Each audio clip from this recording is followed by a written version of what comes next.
Kathy Norman, and I'm delighted to greet you tonight on behalf of the Mead Public Library Foundation, where I have the privilege of serving as the board president.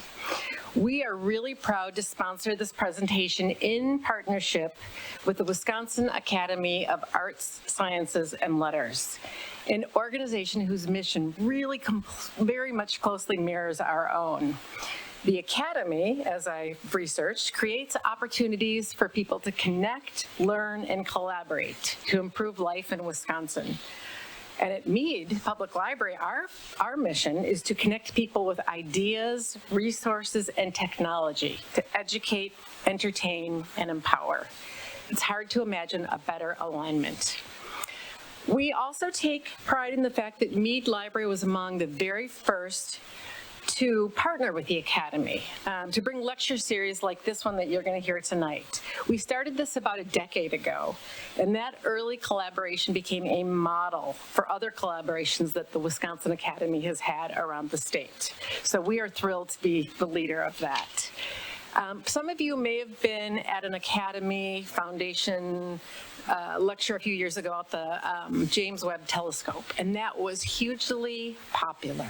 Clearly, people in this community are very interested in astronomy and in the sky. When we heard we had the opportunity to bring these learned people here tonight, we thought this is something that the Sheboygan community is going to really like.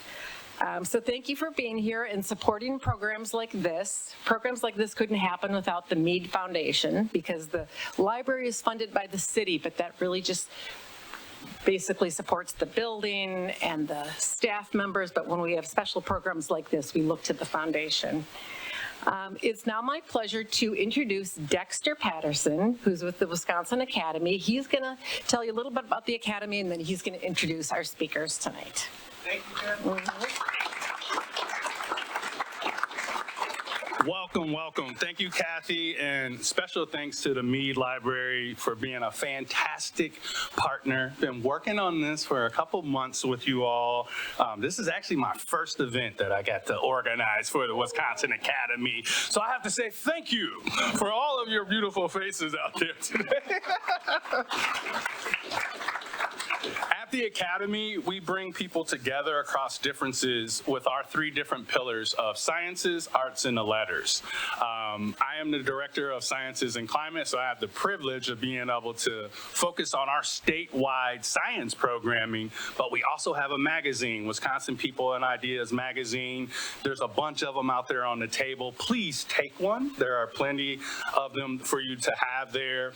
We also have an art gallery, the James Watrous Art Gallery in the Overture Center in Madison is our art gallery. So those are our three different pillars. And what we try to do with our programming is bring people together across difference. We're a nonpartisan nonprofit, and we're always trying to create programs that bring people together so they can hear different perspectives. That's what you're going to get tonight. We are really excited. Right now, we're in our Finding Home initiative, and we're going across the state, and we're asking people, what does home mean to you?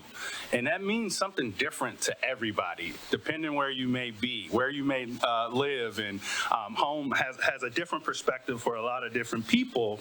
And that leads to a lot of different experiences. And tonight's program is Finding Home Amongst the Stars.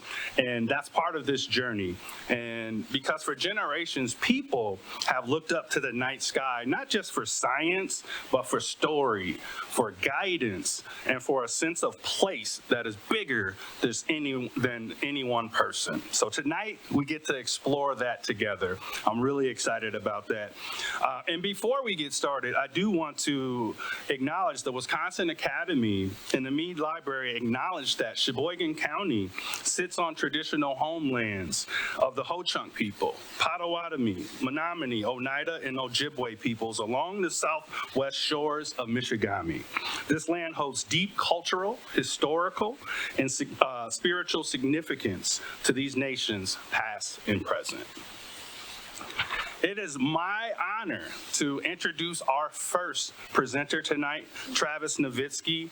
Travis is a lifelong resident of the Grand Portage Anishinaabe Nation.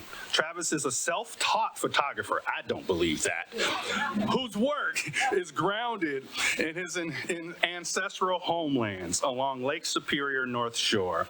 With more than 3 decades of experience, now I see it, 3 decades of experience, his photography centers on nature, wildlife, and especially the night sky as a space of cultural memory, reflection, and responsibility.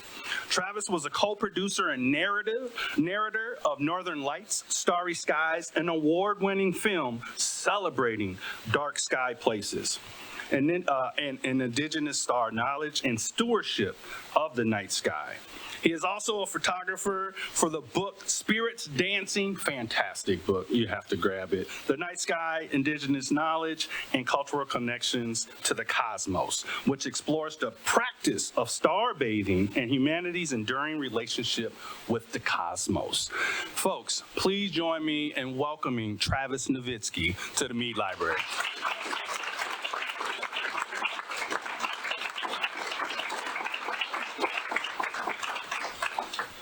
Thank you, Dexter. That was an awesome intro. You are a natural. I'm just going to try to adjust the screen on here a little bit. You know how I drag that over a little? Just so that part's smaller and this part is bigger. Oh, so you can see. Yeah, there we go. Yep. Okay.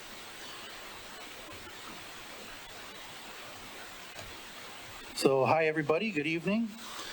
Buju and Denawema Ganitug Anin, Travis Indigenous Kaz Makwa and Dudame, Gitchigami, Gitchioningaming, Gitchigami, Anishinaabe, and Dunjaba.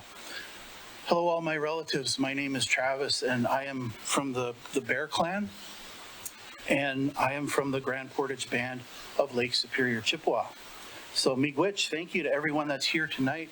Of course, as Dexter said, special thanks to the Wisconsin Academy and to the Mead Library for inviting us to be here tonight to share this space with you. And welcome to our program. So I have this Ojibwe phrase on the bottom, which I just learned because I feel like this title for the program tonight is awesome. When I saw that you were calling it Finding Home Among the Stars, it made me think like the stars have been home in a sense for me for most of my life, and I'd never really thought about that before, so appreciate you for putting that into my head. And the guy that was helping us, can we try to turn these lights down just a little bit? Because I like to have it nice and dark for these images, so they pop more for you. How's that look? Is that better?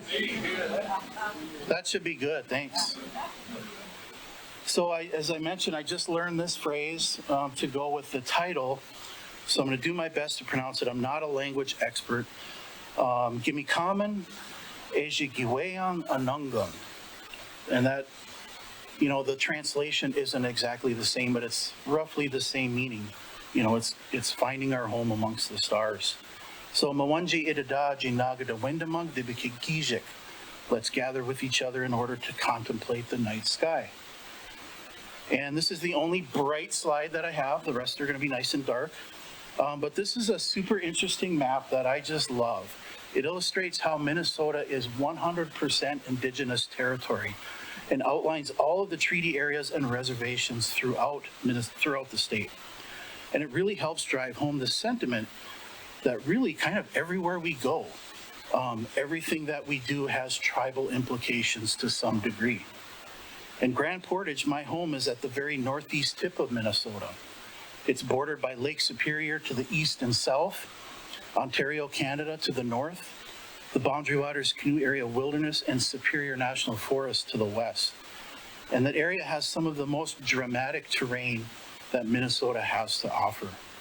We've got rugged mountains, beautiful inland lakes, wild rivers, dense forests, and some of the darkest night skies to be found anywhere. For a photographer, it is what I like to call an incredibly rich place to call home. And Grand Portage is also at the tip or northeasternmost point of what is known as the Arrowhead region of Minnesota. And my dad, he worked for Grand Portage for his entire career. And some of his roles over the years had a lot to do with tourism. And to this day, his favorite joke has always been that without Grand Portage, there would be no point to Minnesota. And I think that's his best joke.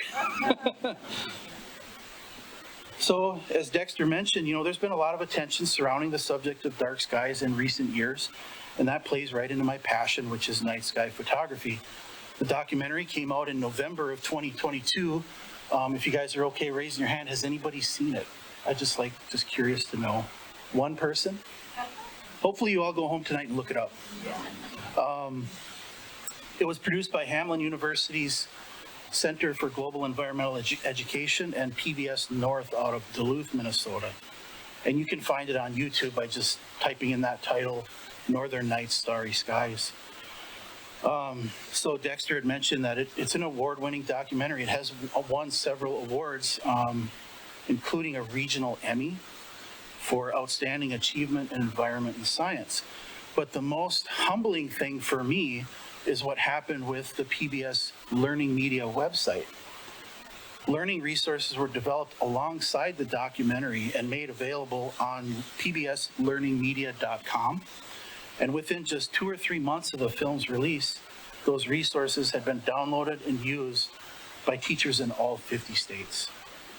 So that's pretty powerful, I think, shows how much interest there is in this stuff. And of course, this is the cover of the book Spirits Dancing, which came out in November 2023, written by Annette S. Lee, who is the founder and director of the Native Skywatchers Initiative. And it features roughly 160 of my photographs. And as I've traveled around the past few years, giving presentations and talking about these projects, I've been overwhelmed time and time again, and I've already experienced that tonight, and we're just getting started, by the positive response from people. This is a subject that really resonates with folks, and almost everyone I meet seems to have some sort of connection to the sky that's of utmost importance to them, or if they don't have a connection yet, they have a strong desire to develop a connection. So I've been photographing the woods and waters of the Lake Superior region mainly for over 35 years, ever since I got my first camera when I was in 8th grade. And it is true, I am a self-taught photographer, but that doesn't mean I haven't read a lot of books about it, and learned from lots of other photographers, learned mostly through trial and error. I am old enough to where I started out with film, but I didn't really dive into it until digital came along. And that's when my learning really accelerated, of course, getting that instant feedback. You put your camera in manual mode, set those settings, and you see right away what they do. You don't have to wait a week or two to get your film back. So my photography focuses mainly on my ancestral homelands and on my travels throughout the West, Southwest, and Alaska. But I'm always drawn back to the beauty that we have here in this most unique of places. And I've loved the night sky for as long as I can remember. From nights spent with my dad while he was capturing images of the sky on film, to after dark walks with my mom, to moonlight hikes and bike rides. The night sky has always been there, and I've always loved it. And nights spent under the glow of a sky filled with stars and or the dancing lights of the aurora, those are some of the best memories that I have. And those kind of experiences, I think, stick with you and increase your appreciation for the outdoors like few other experiences can. So I love photographing the night sky, but I also love the simple act of just being with it and experiencing it. And for me, it's my number one anchor that keeps me grounded and centered. And oftentimes the most notable quality of the night is how quiet it can be. I've experienced many nights where that silence is almost deafening. But sometimes in order to really hear it, you know, you kind of have to push everything out of your mind and let yourself truly be in that moment. And I think more often than not, that's a difficult thing for us to do, right? Because our minds tend to always be running with some sort of thought or memory, you know, or our subconscious is always replaying what happened today or worrying about what might happen tomorrow. And most of the time, I don't think we realize that we're doing that. And that's why I like the night sky so much. It's the easiest way for me to be somewhere and just quiet my mind and just be there. So my approach, consequently, to photography is very much a mindful process that I put a lot of thought and planning into. And the implementation of it is very intentional, and it takes a lot of time. I spent countless hours, both day and night, scouting for possible locations to photograph. And in this image here, we see my Jeep Gladiator with the rooftop tent mounted over the bed. And that's my typical setup for when I go exploring, whether it's, you know, in the deserts of the Southwest or the North Woods of Minnesota, no matter where I might be. And I forgot to mention that was last November in Utah. And on that same trip, I was able to witness some incredible auroras just outside of Moab, Utah. And this marked the second time that I'd seen northern lights on a Southwest trip. And both were very strong events, with the lights filling the majority of the sky. And I've had people tell me, I don't know if it's just because I've been doing this for so long and I have a pretty large library of aurora images, but when this happens, people tell me, like, I swear those lights just follow you around. And now, so it gives me a good chance to mention, I'm in Sheboygan. I've never been here before. I was in Milwaukee last November, right before I went on this trip, and I presented at the the planetarium there. I forget the name, sorry. But here I am in Sheboygan, and Astro Bob out of Duluth says there's a great chance for northern lights tonight. So maybe it's true. Maybe they do follow me around. But the Jeep, this vehicle, you know, it allows me to be very mobile, and I can camp pretty much anywhere I want to, as long as it's legally allowed, of course. But I've yet to find a road that this vehicle cannot successfully travel down. And that allows me to get to some really remote places, the sort of places which tend to have the best views of the night sky. So when I find a nice landscape, such as a lake with some big old growth pine trees, or maybe there's an intriguing curve to the shoreline, or some other foreground element, you know, that helps draw your eye in. When I'm in a spot like that, I'll be looking at the direction and thinking ahead. In my mind, I'll be trying to visualize what that area will look like at night. You know, is the Milky Way going to line up where I want it to, or whether it would be a good spot for northern lights. And then I'll start to plan for when I might want to go back there at night to try and photograph these things. And in some cases, there's many hours, if not days, or even months, invested in scouting a location, and sometimes years pass before I make it back there to photograph at night. But throughout that planning process, I'm spending time there, of course, at these locations, different times of the day, different times of the year, and this time spent there helps create a familiarity and a connection to the place. And I do believe pretty strongly that investing in that process yields stronger photographic compositions and images that hopefully draw the viewer in and make them feel something. I strive to create images that viewers have an emotional connection with, and perhaps leaving them with a sense of wonder and curiosity. So typically when I arrive on location, it'll be before it gets dark. I'll get there an hour or two before the sun goes down. And just sitting in a spot and watching the light change, that's one of the most magical things I think about being anywhere. You know, you can be right here in the middle of a city and you can watch that same thing. Watch as the light washes over the buildings and the skyline, getting warmer in color as the sun drops closer to the horizon. And as that moment is arriving, when daytime transitions to nighttime, the sunlight goes away, soon to be traded with starlight.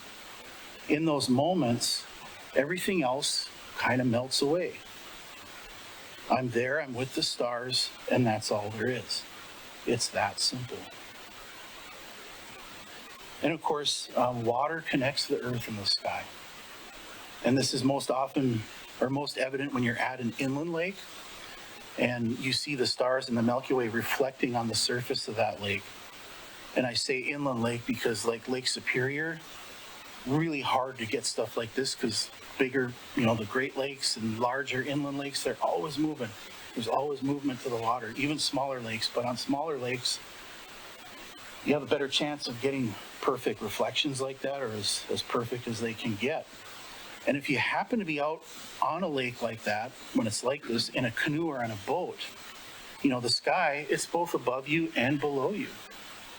And it can feel like you're floating out there in the universe, drifting through space rather than across the water.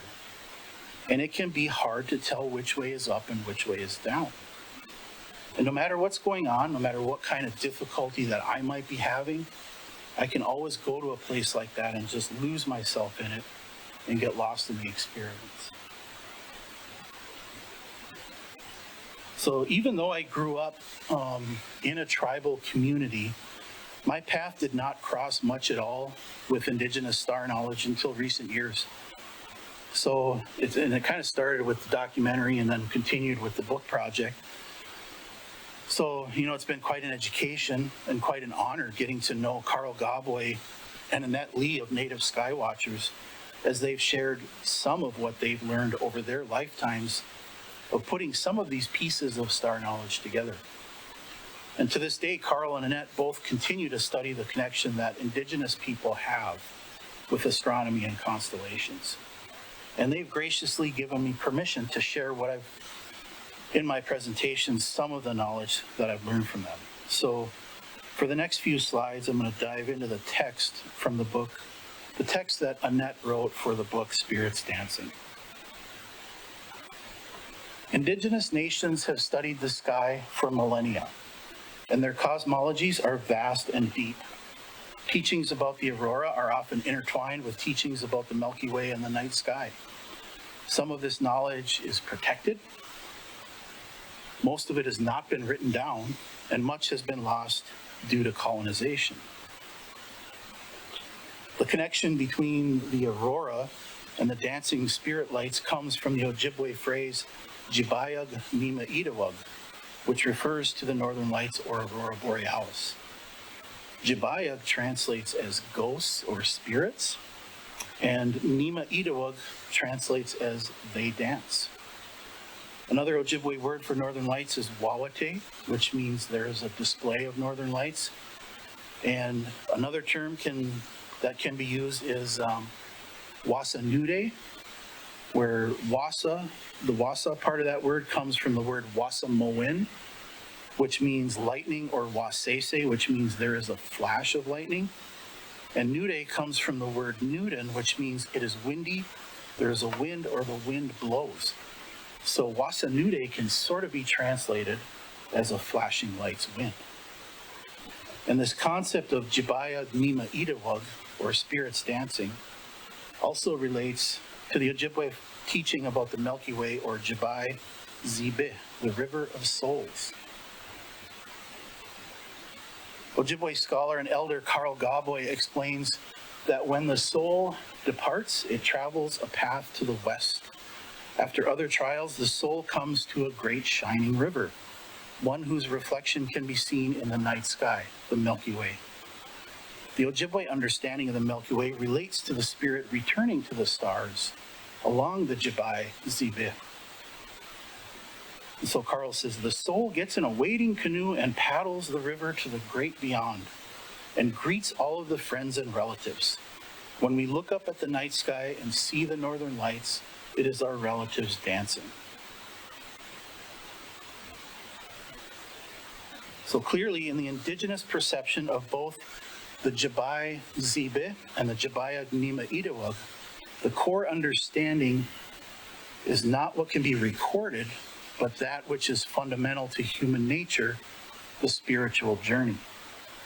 Here we see the relationship-based indigenous connection to the aurora and the Milky Way.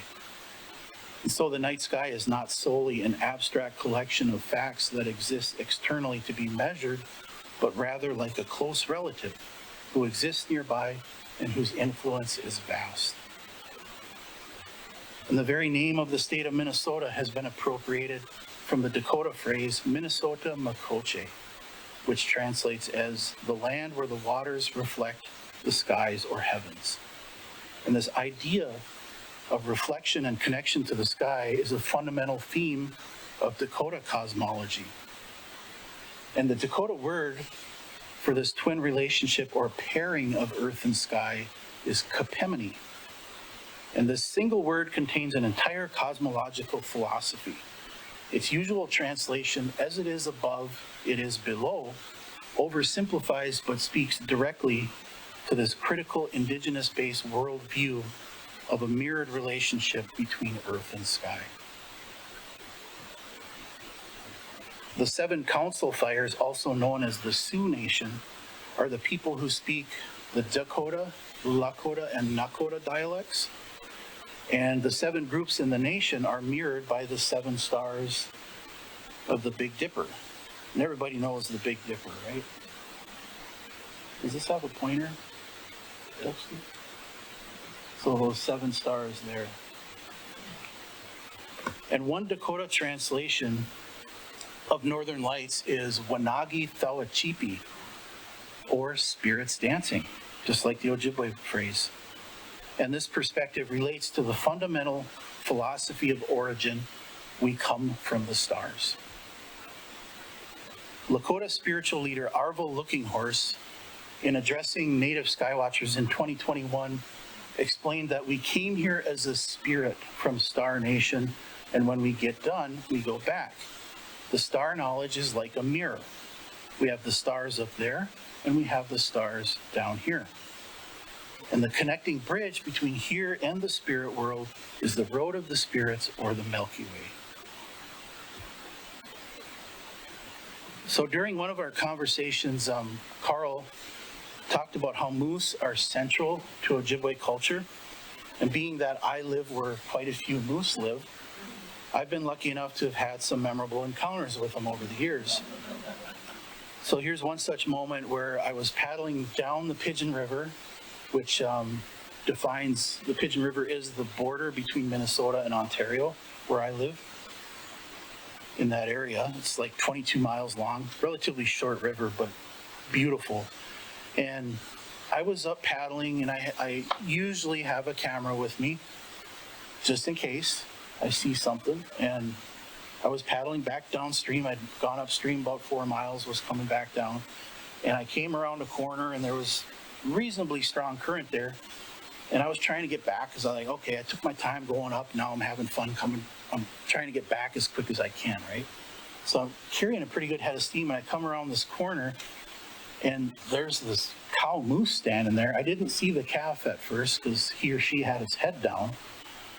And so I put my paddle down, I grab my camera, and I'm drifting, and as I'm going by, I'm kind of like click, click, click, and I get to a point where I start to tip a little bit, because I'm in a kayak, and it was tippy as you're twisting. But I got like 5 shots actuated on the camera, and only one of them came out sharp, and that was this one. But as I was drifting by, Mom, her came to attention, right? She had been eating, and her ears were down, and when she saw me, heard me, whatever, like she looks up and the ears just go, And then when she did that, the little calf's head popped up and its ears did the same thing. But that moment was mostly luck. I happened to be there when the moose were there. I was prepared. I had my camera, but, it depended on the animals being there at that time. And sometimes it requires a lot more planning to get our shots. So there was a time where my friend Paul and I went moose calling in some logging cuts near Eagle Mountain, the highest point in Minnesota. And the best time to call for moose is in the fall at first light. And the spot that Paul wanted to go to was about an hour and a half from where I live. So I had to get up really early in order to drive down there, meet him, switch vehicle or jump in his car, go up there, get to this spot before it got light, and get set up. And as you can see, it was pretty foggy. So we went to this first spot that Paul had scoped out and called for over an hour, and there was no sign of any moose. And Paul has stated that, you know, in his experience, if you don't see a moose in the first hour, you're probably not going to see one. So we were pretty much resigned to the fact that it was probably going to be not a good moose day. So we drove up into the next logging cut where the fog and this old growth stand of trees, you know, it had been logged up to this stand of trees. So there was a big clearing there, but they looked just beautiful in the fog. And I said, I want to get out here and take some pictures of the trees in the fog. And Paul says, yeah, I'm going to go over here and just kind of keep practicing with the moose calls. But I don't think we're going to see anything because we were only, you know, a quarter mile from where we had been calling. So if there was a moose in that area, he probably would have came earlier. So we walked out in the middle of this logging cut, and I set up my tripod, and Paul's standing over there. We're about, 200 feet from the vehicle. And he calls maybe twice. And I swear, I had just been looking at those trees and didn't see a moose. I looked away for maybe 5-10 seconds, and I looked back, and there was the moose right there, front and center. And neither of us heard him approach. So, of course, you know, you see it and you get all excited, you tense up, and I looked over at Paul and, like, in my best loud whisper, I go, you know, Paul! And he doesn't know the moose is there, right? So he turns around and he's like, yeah, what? You know, just loud. And I'm like, shh, there's a moose over there. What? Quiet, there's a moose over there. And then I point, you know, like over there. And he goes, oh, yeah, let me get my camera, you know. Right away he sees that moose. And right at that moment, probably because of the noise, the moose turns, looks right at us. And Paul and I look at each other. We look back at the car. And we're like, wow, there's nothing between us and him if he decides to charge us, right? So, but we knew what we had to do. We had to get back to the car as quietly as we could. And we managed to do that.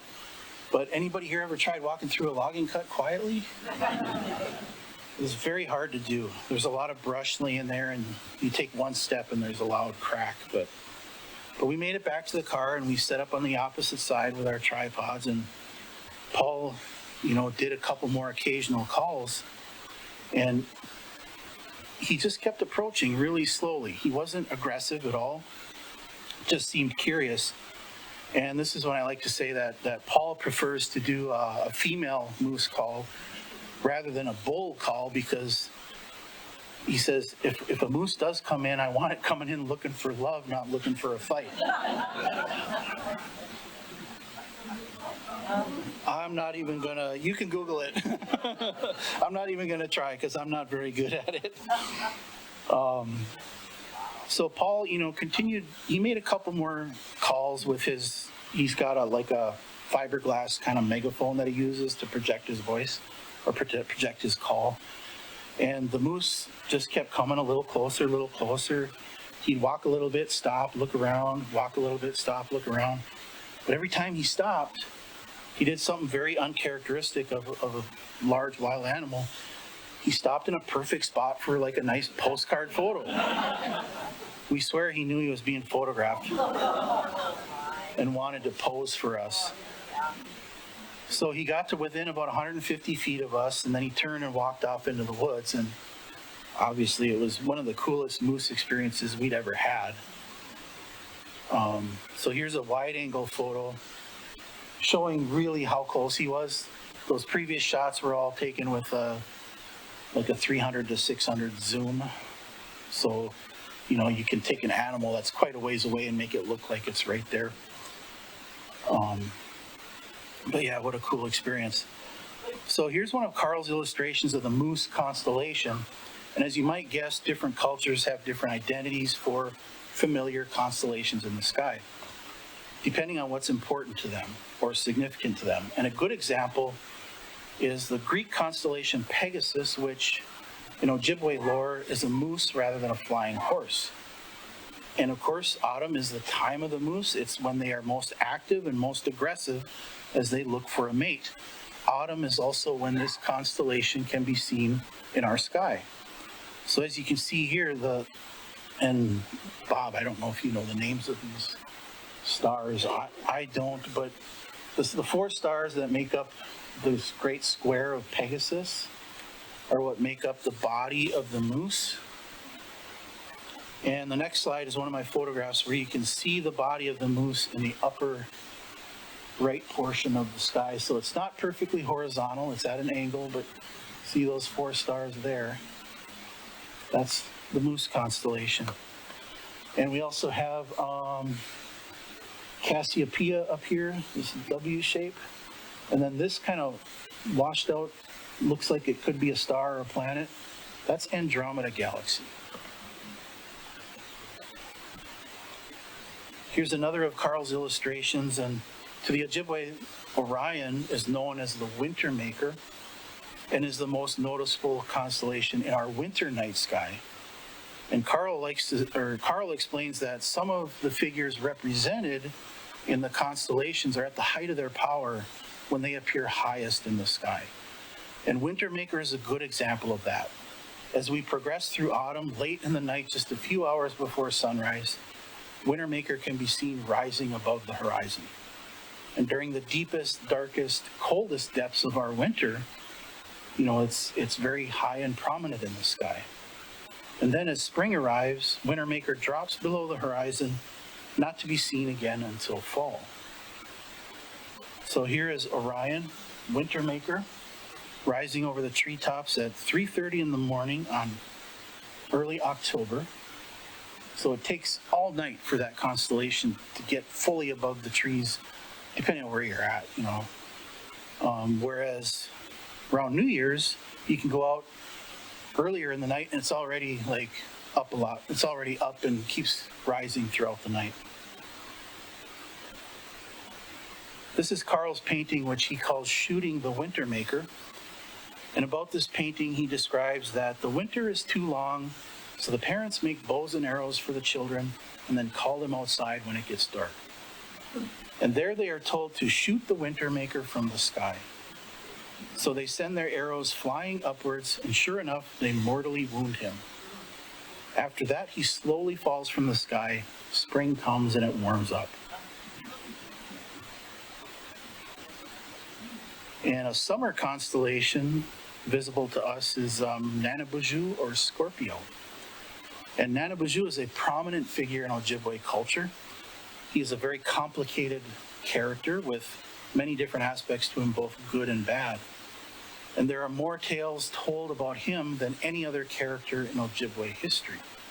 In general, he is portrayed as the model for many cultural values and norms, and he's kind of thought to be the one who is responsible for the way things are in the world.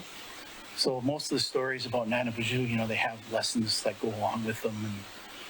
And I remember hearing some of those stories as I was growing up, but there was always something to take away from it, right? Like don't do what Nanabuju did, or maybe do what he did, depending on the story. But the 3 stars that make up Nanabuju's bow, those are how I find that constellation in the sky. So you can see those here. And I don't think that constellation gets super high for us. It kind of gets above the horizon, but it doesn't go way up like Wintermaker does. But this is a pretty interesting photo besides that constellation. This was in July 2018. And sometimes people look at this photo and they go, gosh, boy, that moon over there sure looks amazing, doesn't it? That's got to be the moon. I'm like, well, I could see that because the moonlight reflection does look like that sometimes. But if that was the moon, we wouldn't see, we would not see the full brightness of the Milky Way here because it would get washed out by that moonlight. So that's actually Mars. And then this is Jupiter here. And somewhere in the middle here, Saturn would be in there. So the last constellation I want to talk about is one that we're almost all certainly familiar with, and that's the Fisher. Although most people know him as Ursa Major, the Great Bear, or more commonly, the Big Dipper. And Fishers are pretty amazing creatures. They have incredible agility and prowess. And I've seen them move through the forest almost as if the forest isn't even there. You know, they just move so they can climb trees and move through the woods more easily and silently than you can imagine. And I've seen them quite a few times over the years, but this is really the only time I've gotten a good photo of one. And there's a story about how Fisher earned his place in the night sky. And again, this is from, learned this from Carl in his book and from talking with him. But it's a story about a long winter that would not end. And in this story, Fisher and his friends discovered that a great ogre beyond the edge of the sky had trapped all of the birds, and that's why winter would not end. So it was decided that they needed to do something to free the birds and bring an end to this long winter. And Fisher was chosen to go due to his speed and agility. He ascended to the sky world by way of a great pine tree. And while freeing the birds, the ogre and his brothers released a great volley of arrows at the brave little Fisher. And after many successful attempts at dodging the arrows, one of the arrows found its mark and pinned him to the sky by his tail. And around he turns to this very day. So in this photo from July 2020, we can see Fisher, the Big Dipper. But like many constellations, you know, Fisher is more than just the handle and pod of the Big Dipper. It's these extra stars here that make up the rest of his fairly long body, and then this will be the tip of his nose. His legs kind of come down here. But this also has Comet Neowise. I don't know if anybody saw that or remember that.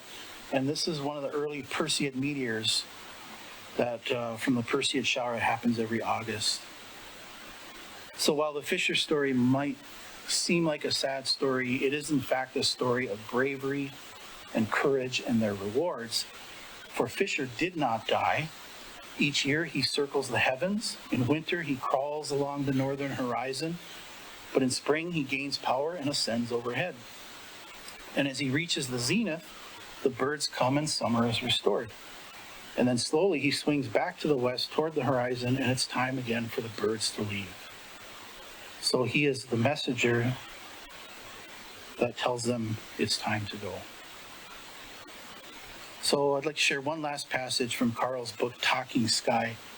When you think about it, stars are just stars, but constellations, star figures, are the imaginary lines drawn between them. And constellations reflect the identity of the people who drew them, their creativity, imaginations, wisdom, traditions, and science. So trying to put together the Ojibwe night sky, the sky figures, and the stories is a real and important way of understanding, appreciating, and honoring the Ojibwe and their life on the land. So this is kind of a switch here. I got a couple images from the Southwest as I'm wrapping up here. And this is a pretty symbolic image that I made in Southern California just before the onset of the COVID pandemic. And the landscape in the desert surrounding this town of Borrego Springs, which is a dark sky community, has a large variety of metal sculptures by artist Ricardo Braceda. And when I heard about them, I knew I wanted to go there and photograph them at night because I thought they'd sure look cool at night, right? But I title a lot of my images, and this one I call Taming the Dragon. And it's become kind of representative of the last 5 years, I think, for me anyway. And the last 5 years, you know, they've been 5 going on 6 now already. They've been tough on everybody. You know, the COVID pandemic and its aftermath turned into something none of us could have expected. And that's taken its toll on everybody in different ways. And we've all had to, you know, tame that dragon, so to speak, in ways that make sense to us. But the universe doesn't always speak to us in ways that we can easily understand. Sometimes it makes us feel like that path before us is nothing but an endless stream of challenges, things that, when they occur, seem to be better at dragging us down than lifting us up. I think we all face, struggles like that to some degree at some point in our lives. And other times it may seem as though everything lines up in our favor. One good thing happens after another. Little triumphs that all seem to be connected. And depending on how much we've struggled in our lives, these little triumphs might be hard to embrace. We might not trust them and where they're leading us. But of course, these struggles and triumphs become a part of us, a part of our individual history. And that history determines who we are as a human being at this point in time. Everything we experience leads us to where we are right now. And photography and the experiences that I've had, pursuing and creating my images are very healing. And the night sky plays a large part in that. And they've proven themselves in that regard time and time again throughout my life. So I've mentioned I like practicing mindfulness, being in the moment as much as I can, and how the profound effect that that's had for me. But it hasn't always been that way. I used to really busy myself with, anytime there was an aurora event, I'd get super excited, or I still do. But I used to go out and capture as many images as I could. I'd come home with 500, 600 images. And I'd be so focused on thinking about getting back home and editing them, sharing them with the world. And I kind of got lost in that, kind of buried in that. And much of the time, oops, I forgot the thought here. Yeah, lately, so I recognized that, right? And tried to intentionally steer myself away from that process and trying to be more mindful. And so much of the time when doing that, I go to a spot, I sit there and I take it in, and I leave my camera in the bag for quite a while sometimes. And if I do make images, sometimes I don't share them for a month or more. Instead, I wait until it feels right to share them, if I share them at all. And a little while after I was into this shift in my method, I watched a TED Talk with actor Joseph Gordon-Levitt, and his talk was about paying attention versus getting attention. And the takeaway quote that resonated with me, and I still think about a lot when I'm out shooting, is if your creativity is driven by a desire to get attention, you're never going to be creatively fulfilled. And I realized on some level, at least, that that's how I'd come to feel. I wasn't feeling creatively fulfilled anymore because the reasons I was doing photography became more about satisfying others than about personal fulfillment. So I've really tried to get back to that method of being more mindful. And in that practice, I've noticed that I feel much calmer than I used to. My mind doesn't race the way it used to. I feel rested and peaceful more often than not. And my actions with the camera are much more deliberate and thought out than they used to be. And so these last few photos I shared, they're good representations of all of that. I feel like they really convey that sense of calm and peacefulness that comes with being in a moment right then and there. And they remind me of a favorite saying, which happens to be the title of a book about mindfulness, which says simply, wherever you go, there you are. So in closing, this is my last image here. I would like to quote Annette one last time from the Spirits Dancing book. For millennia, humans have gazed at the sky in awe and wonder. Western science provides fascinating insights into the physics of what we witness. Indigenous knowledge asserts powerful human connections to the stars and the northern lights. And our own quiet observation strengthens and deepens our relationship to the sky. And with careful attention, we can feel our connection to generations past who have shared these emotions and curiosity. And we can recognize our connection to future generations and our responsibility for preserving this experience for them. So with that, miigwech kakina awia, thank you everyone. I hope you enjoyed what I shared with you tonight. And what were we doing? We do a Couple questions and then Bob comes up.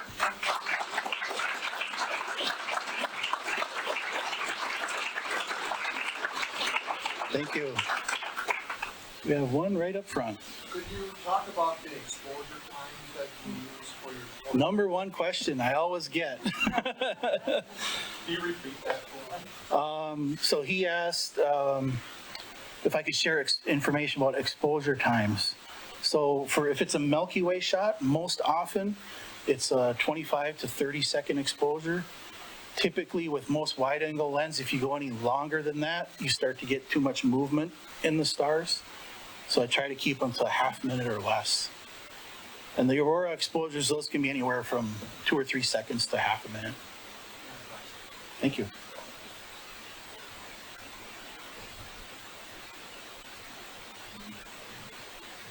I've noticed that when looking at the aurora, if I take a picture of it with my camera, it is much more visible than looking with my eye. What's going on there?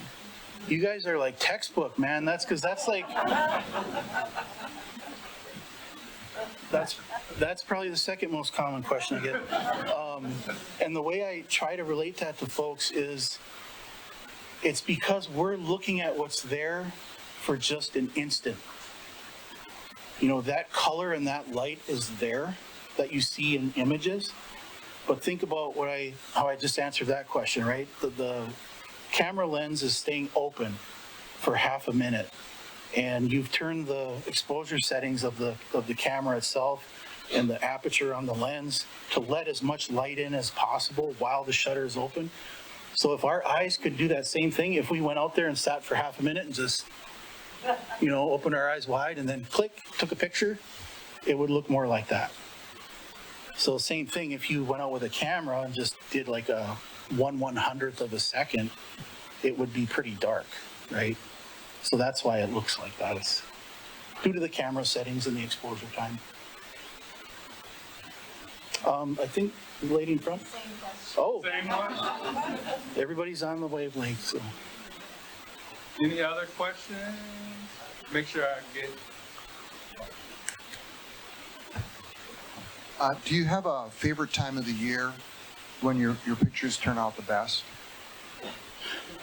Oh, I would say probably this time of year is hard to beat because we're starting to see the Milky Way core come up again. And, we don't see that all winter. So that would be, that big bright ribbon. So yeah, like this time of year through like the end of June is probably my favorite for star photos. Anybody else? Thank you. Thank you again. Bob?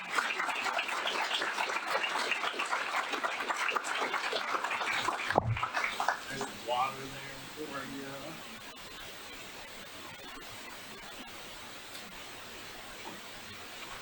Oh, we're not done, folks. We are not done. Our next speaker that I have the pleasure of introducing is Dr. Robert Mathieu. Bob is the Albert E. Whitford and Vilas Distinguished Achievement Professor of Astronomy at the University of Wisconsin-Madison and Vice President of Sciences of the Wisconsin Academy of Sciences, Arts, and Letters. His research focuses on the formation and evolution of stars, binary systems, and star clusters, with discoveries that have revealed new stellar astrophysics. My brain just got bigger reading that. Bob is the founding director emeritus of the Center for the Integration of Research, Teaching, and Learning, a national network that prepares future STEM faculty to excel as educators. His honors include the Guggenheim Fellowship, a Fulbright Scholarship, the Hilldale Award, and fellowships in the AAAS and American Physical Society. Bob is a rock star. Please join me in welcoming Bob Mathieu to the Mead Library.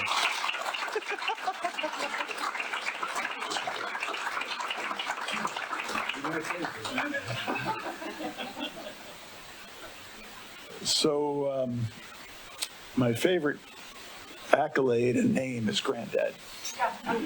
So you can let the rest of that just go by. And in all honesty, just I wasn't planning on saying this, but my son and my daughter are both teachers from college and also grade school. And I tell them often that all the awards, they don't mean so much. What really means something is when a student comes back to you and says, you know, I remember you and you really changed my life. And that's really what it's all about. You know, when all is said and done. I actually, just a couple years ago, a student came back 30 years after I had taught her in an introductory astronomy course, bringing her son, who became a graduate student in our department. And those are just very, very, very special moments. So that said, Travis, I do want to say that I, too, started in third grade. I suspect long before you, but I had to laugh when you talked about astrophotography and taking it to the drugstore, taking the film to the drugstore and bringing it back. I, too, started with astrophotography, mostly through a telescope. But I took it to my mother's kitchen and went through the developer, went through the fixer, went through the, you know, much to her dismay, great deal of the time. But things certainly have gotten easier, haven't they, from those days. So my role here, the theme is about finding home, and my charge is, in a sense, to talk to you about how to actually find home. Navigation from the stars, navigation through the solar system, and we'll see how far away we get. We had some interesting conversations when Travis and I had never met before doing this, but I will say, Travis, it's an honor to be here with you, very much so. We talked a bit about the Ojibwe use of the stars for traveling. And at the time, Travis thought that mostly they had used landforms and perhaps not so much the stars.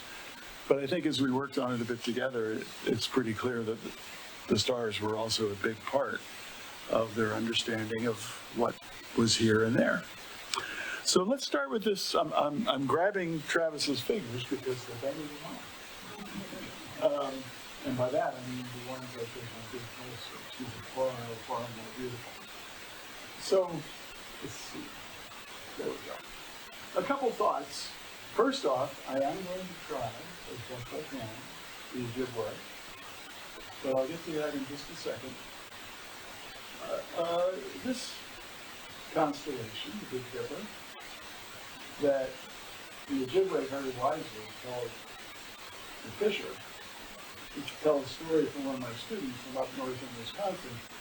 In one of my classes, I do teach constellations, and of course I tell them this is what's a major, the Big Bear. This is the body, and this is the tail. And one student, bless his heart, he had the nerve to raise his hand, and he said, have you ever seen a bear? And I said, yes. Have you ever seen a bear's tail? And suddenly it struck me, and I had never thought of this in 40 years. The bears do not have tails like fishers do. Fishers do, but bears do not. It turns out that dissertations have been written on this issue as to why it is that the Greeks called this Ursa Major. But that's a bit of an aside. What I really want to point out, as many of you may know, but if not, this may save your life someday. If you take the two stars in the bowl here, they're called the pointing stars, and you follow them, they point directly to what we call Polaris, the North Star. Oh, sure. And so,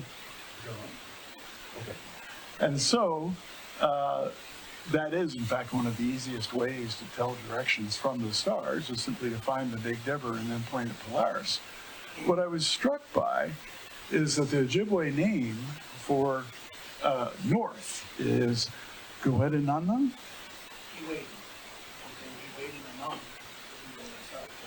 Thank you. And the word, or part of the word, means the place of the star that returns home.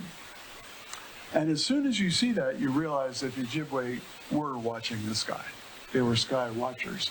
And what they're referring to, and this is getting back to your question to Travis, if you open, here, let me just first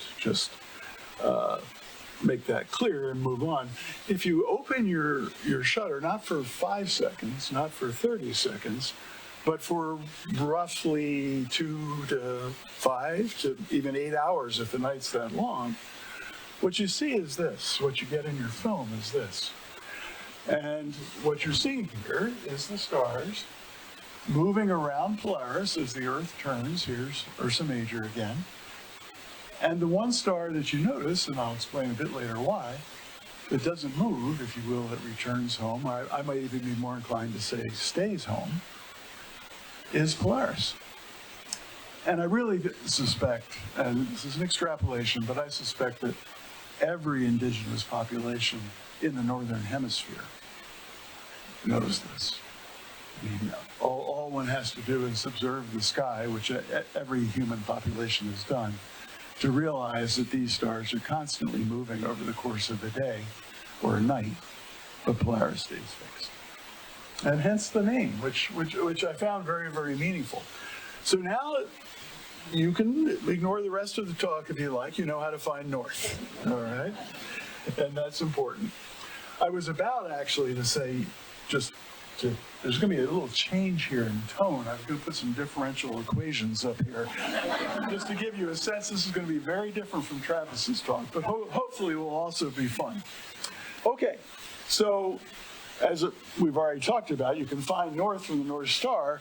As an aside, but not a completely irrelevant aside, is you also can tell the latitude that you're at by the elevation of the North Star above the horizon. And for those of you who perhaps have traveled south to Mexico or further south, if you do look up at the sky, you'll notice that Polaris is not up there. Polaris is down there. And for those of you who have traveled to the North Pole, anybody been to the North Pole? Close? All right. I haven't been. You'll notice that, and I'll show you why in a minute, Polaris is straight overhead. So it is really telling you the latitude, which can be very useful if you actually don't know where you are. All right. So again, in terms of navigation, right, it tells you where you are on the Earth. Now, the winter maker, and I will start calling it Orion for reasons that you'll see shortly, is also extremely useful for Earth-based navigation. And to give you a sense of where we're going to start on the Earth, and then I'm going to take you out in the solar system, and then I'm going to take you out to the Lagrange point. So we're going to get there. But starting off with Orion, and you may already have noticed this first off, just to kind of lay out the Greek form here, this is the belt of Orion. This is the sword of Orion. And to me, just to give you a sense of home, this is a place for me. This is the Orion Nebula. This is where I've spent a good part of my career, studying the stars that are forming in the Orion Nebula. So that's not just something in the sky, that's a place. It's a very real place. This is Betelgeuse, which is the red supergiant, that is the upper shoulder. Sirius is the blue supergiant. And this is Orion's head. And so you can tell that his intellectual prowess may not have been as bright as the rest. But nonetheless, it is his head. And in fact, I had a student do a dissertation right there, studying what is actually a young cluster of stars. But for our purposes of navigation, anytime you can see Orion, you know the east is this way, just to the left. I'm not being fancy here, to the left from the belt. And west is to the right. And indeed, you've already seen that, and I'm going to show it to you again because I stole Travis's slides for this. But there's Orion, and this is Lebanon, right? The place of the sunrise and the beginnings. This is east in the Ojibwe, and you can see that Orion is rising in the east. And as I said, take your belt and just go down, go left. You'll be going east, and so you can tell that it's rising. And in the same, okay. So coming over here, this is that beautiful, beautiful image that Travis showed. And this word, Juamanang, means south, the place of warmth. And you can see that Orion is straight overhead, essentially, as high as it gets from where we are in the sky. And so, again, you can tell that it's south. And Travis, just as an aside, I was really struck by this translation, because to know that south is a place of warmth implies that you've gone a fair distance south. And I did wonder about that being the Ojibwe word and meaning for south. I mean, you would know better than I how far they traveled. And then, again, now you can see that Orion is setting to the west, the place where the sun sets. And so Orion is really a navigation point for you in the sky. Only in the northern hemisphere, of course. Well, that's not quite true. Here, let me take that a little bit further. I'm showing you images of the northern hemisphere. And then I don't know anything about the character of Nanabujo, but what the Ojibwe called Nanabujo, as you said, is the scorpion in the Greek. This is the scorpion's body, and one claw goes here, one claw goes here, head is here. This is Antares. And I just wanted to, I'm using that as an excuse to show you this picture. I got some pictures that compete with yours. And there's the constellation. There's the scorpion. And it's due south in the summer. You just can't miss it.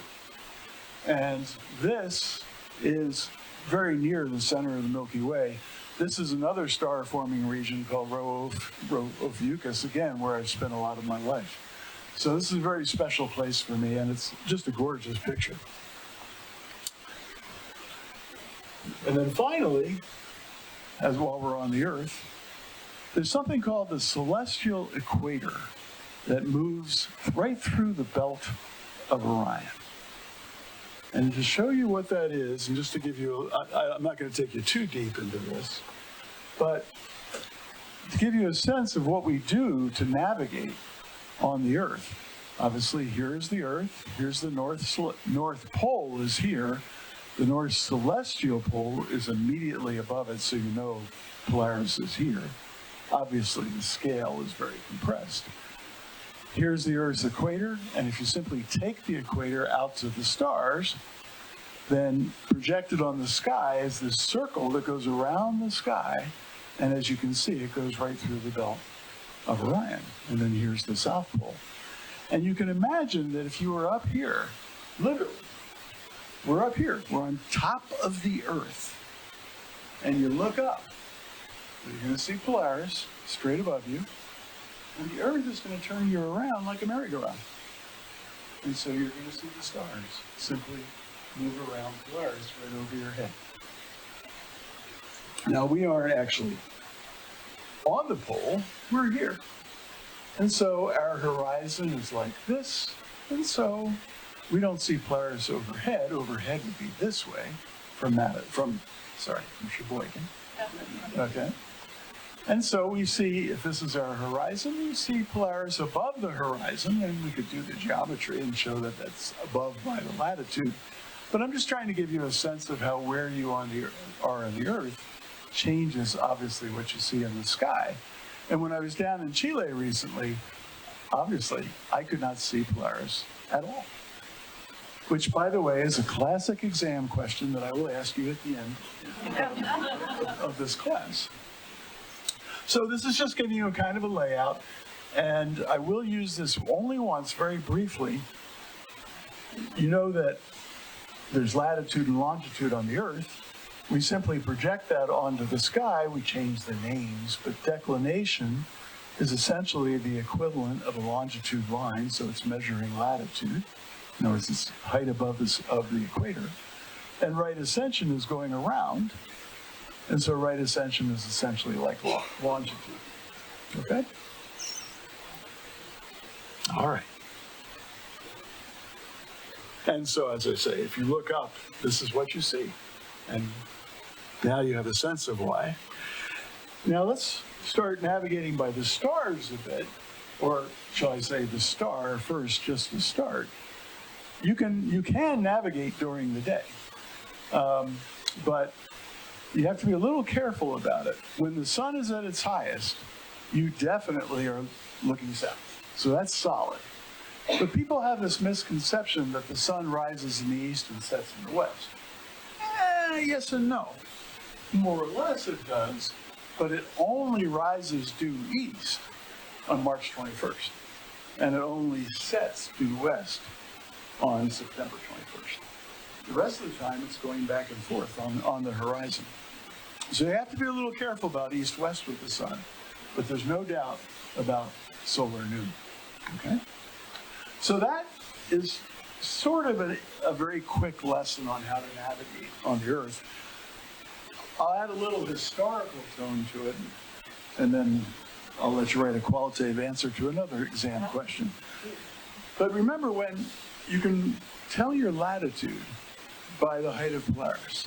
So when Columbus set out to go west to find China, remember, he knew exactly where he was, north-south, because on any clear night, he would go out. He was actually the one who knew how to use an astrolabe.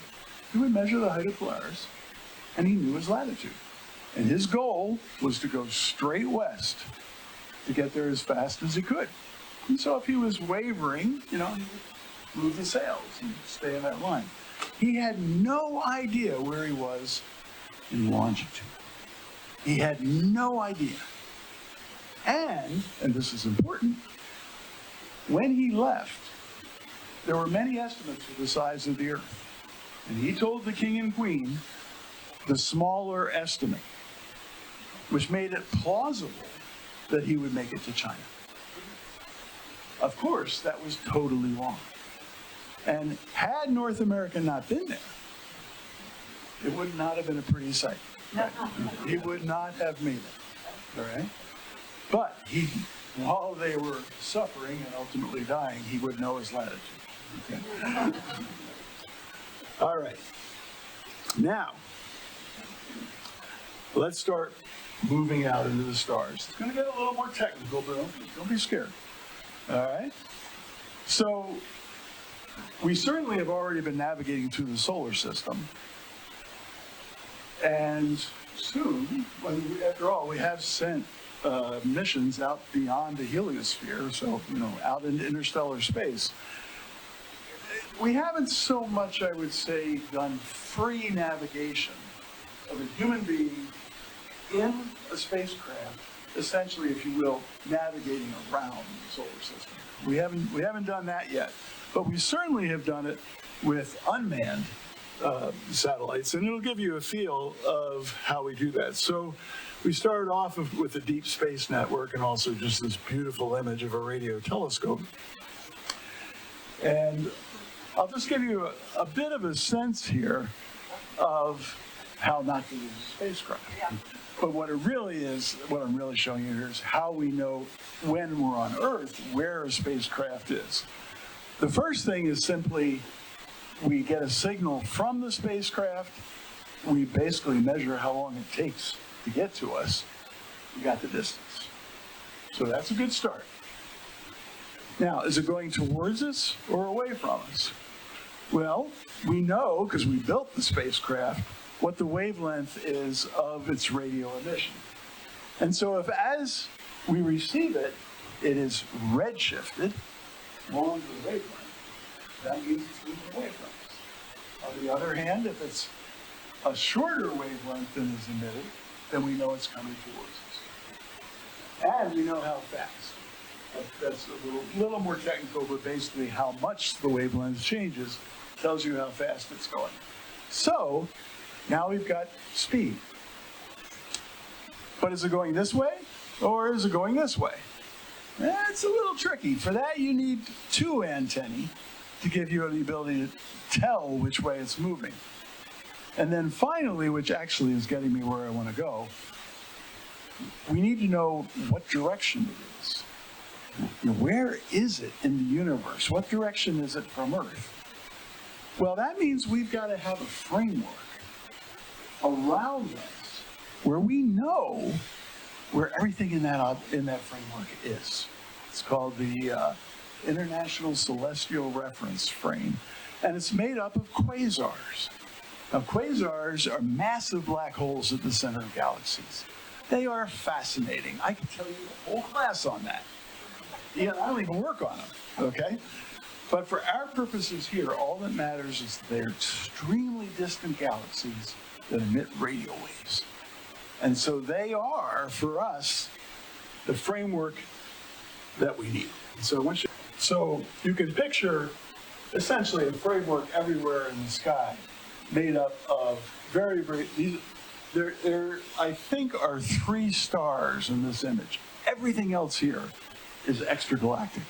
And most everything in this picture is very, very far away. And those objects that aren't galaxies, but rather are just points of light, would be very, very, this is an optical picture, they'd be very bright in the radio because they're quasars. And they are our fundamental framework. And when we start traveling through the solar system and beyond, they will be the framework that we use. So we've set up this, essentially, the celestial framework for our navigation. Okay, so let's start using it a bit. This is probably one of the things, well, you may or may not know, in 1964, the University of Wisconsin launched the first space telescope, which is actually pretty cool. I mean, we really did. We didn't launch it from Madison, right? But we built it in Madison, literally in a garage that was on Park Street. But a garage that was on Park Street that was converted into the Space Astronomy Lab, which sounds very cool. It actually looked like a garage. And we built the payload there and launched it. And it worked actually very, very well. So on that context, I would say the second most famous thing we've ever done is created this really not very impressive looking device, but this is a star tracker. And this is the launch of a sounding rocket from, I think in this case, White Sands. And you might say, what does this have to do with this? So a sounding rocket is a rocket that's launched, it goes up above the atmosphere, and then it comes right back down again. Honestly, to use today's jargon, it's a ballistic missile, but it has no payload. Well, it does, it's a scientific payload, okay? The point is, it's only above the atmosphere for 3 minutes. That is not long. And you don't want to spend most of that 3 minutes figuring out where you're pointing, right? And that's what used to be happening with the star trackers that NASA was using. We developed, so imagine, this thing launches, it gets above the atmosphere, opens up its shroud, and then this takes an image. That's the easy part. And here's an image. What's also easy is finding the stars in that image. That's easy. You have no idea where in the universe you're pointing. So you've got to take this pattern of stars and figure out where you're pointing. Now you can do that with a caveat. That will take longer than 3 minutes. But Jeff Person will figure out a way, and this is really why have been so excited about it. He can do it in less than a second. Picture that. You take an image, boom, you know where you're looking in the universe, what direction you're looking in less than a second. And you can spend the rest of the time doing science, or whatever else you might want to do. And here's that right ascension and declination that I was telling you about. So within 0.9 seconds, he can figure out where we're looking. Okay? So the first thing that's going to be key for celestial navigation are, in fact, star trackers. They're fairly crude in their pointing, and I'll show you that in just a second. But nonetheless, they are the first step in figuring where you are. Then we get to Hubble. You were saying the classic question is, how long do you expose? The classic question we get is, how does Hubble point? All right, well, that's what we're going to talk about now. It uses a system with reaction wheels, gyros, and fine guidance sensors. Notice what it doesn't use is propellant, but we'll come back to that in a second. Okay, so these are what are known as reaction wheels. Essentially, they are flywheels that spin very, very fast. Thereby, they have a lot of angular momentum. And so if you slow one down a little bit, you have to conserve angular momentum. Slow that flywheel down, you move the telescope the other way. And so you can point that telescope any direction you want. Not through propellant, because you don't want to do that. You do not want to use that propellant. But simply by changing the spin of the flywheels. Let me show you how that actually works, if this works, Dexter. Let's see. Let's see if the movie works.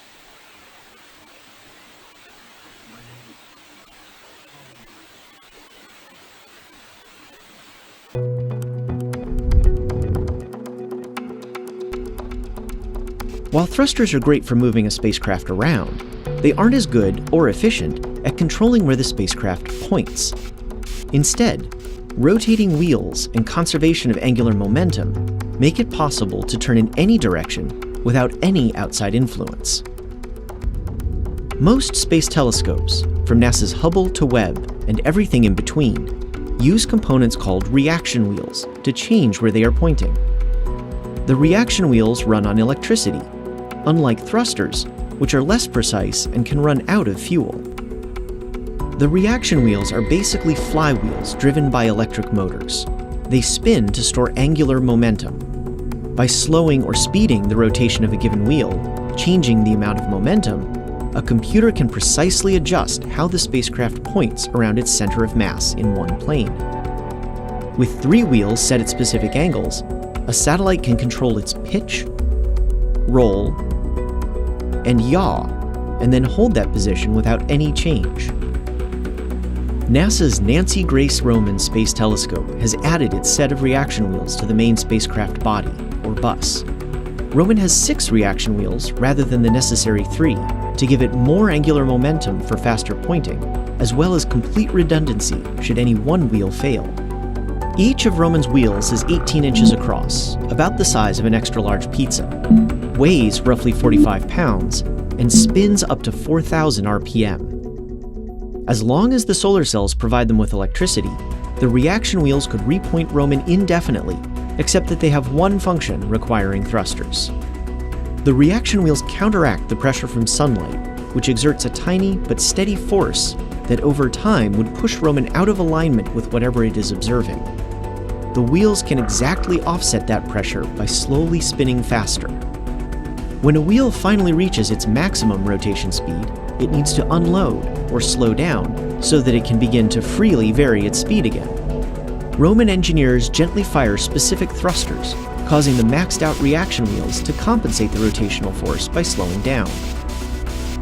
Thrusters are also critical for any action that physically moves Roman. Reaction wheels can only rotate the spacecraft in place. They can't cause a change in location. Fortunately, Roman's extensive set of thrusters will be well fueled and fully up to the task, positioning the spacecraft and unloading momentum so that the reaction wheels can keep it perfectly pointed at the stars.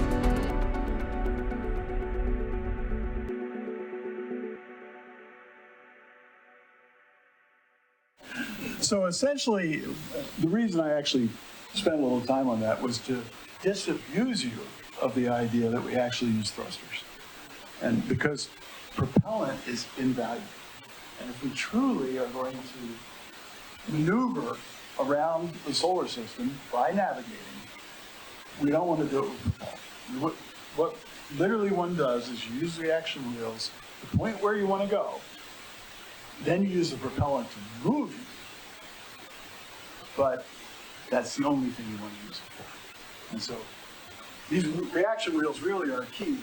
And so I'm sort of introducing you to the idea, and just to show you how smart NASA is. you may remember the Kepler mission, which discovered many exoplanets. It had 4 reaction wheels. 2 ultimately failed. There we were. We were basically SOL. The mission was over.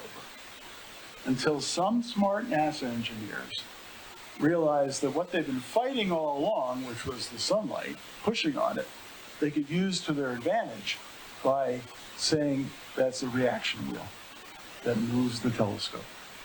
So boom, suddenly we had the mission back with only 2 reaction wheels. This really is rocket science. I mean, honestly, when I heard that, it was, I'm a PhD astronomer. I thought, wow, that is really good. Okay, just to finish up with a couple additions so you have the whole picture. The gyros, many people think the gyros are to actually point the telescope. It's not. The gyros is when the telescope's moving by the reaction wheels, you got to know where it moved to. And the beauty of a gyroscope is that it always stays pointed in the same direction. And so as the telescope moves, the gyroscope moves relative to a metric, essentially. And that's how you know where it is. And then last but not least, although as a user myself, this is mostly what I see. The Fine Guidance Center sensors is the last piece of the action. Essentially, you've got the telescope, in this case James Webb, pointed where you want it to go, but you now have to get it right on target. I really wanted to show you how they work very briefly, but I couldn't find an open FGS. But I can tell you what they do. Imagine if you had to point something to a dime in Minneapolis. That's what you have to do with James Webb. You're going to all this work to make this incredible mirror that has incredible resolution. But that means you better be able to point it the same way, because if it starts jiggling around, everything you bought with that mirror is lost.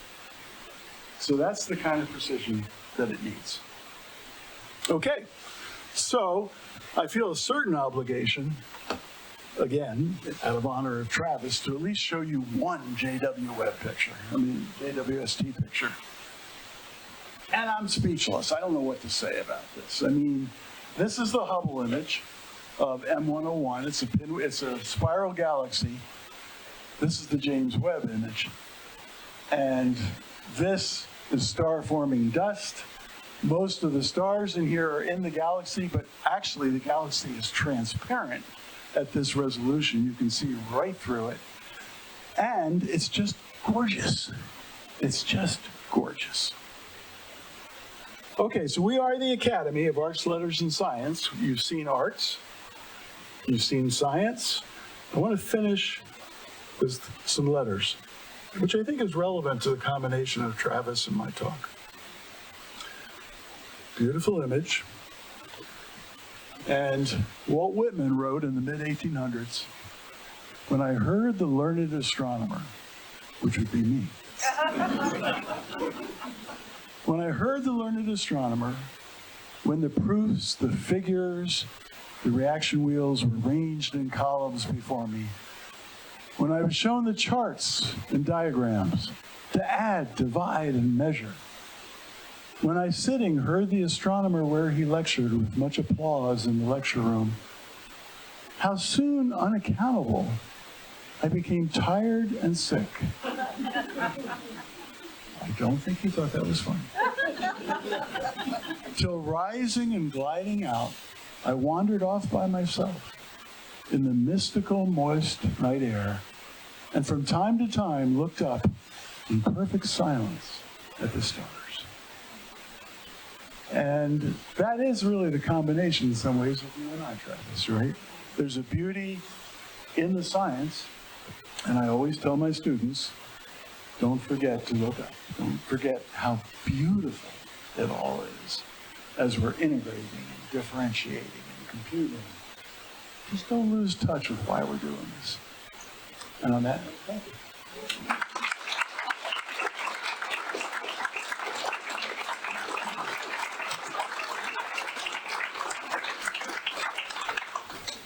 We'll take a couple quick questions. Okay. Couple quick, they technically are supposed to be done. But we have the board president right here. Recording stopped. I had the fortune of having a virtual driver's license for 40 years, and I traveled three or 4 years Mm-hmm. the best restaurant I've ever seen. People wanting to see what I'm doing. Seeing the government galaxy, but even words like the south, the 7th grade, century of the Milky Way.